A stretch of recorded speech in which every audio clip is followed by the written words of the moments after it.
Има дни, в които единственото, което искаш е една хубава пица и със сигурност ще я намериш в сърцето на Александрополис в Виторио. Пицария, която носи автентичното изживяване на съвременната неаполитанска пица. Хайде да видим как се приготвя.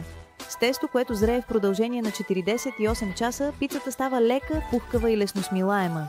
Дългото зреене позволява на ароматите да се развият по естествен начин и придава на тестото уникална текстура, меко в средата, с пухкав ръб, който красиво се надува при печене.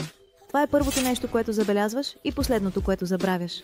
В менюто ще откриеш от класическата маргарита с моцарела фьордилате и босилек до по-специални комбинации, като троицата с прошото, шамфъстък и трюфелово олио, или салсиция с сос от домати, моцарела, пармезан, накъсана на деница и червена чушка. Пици с характер, приготвени с качествени съставки и с пълно уважение към вкуса.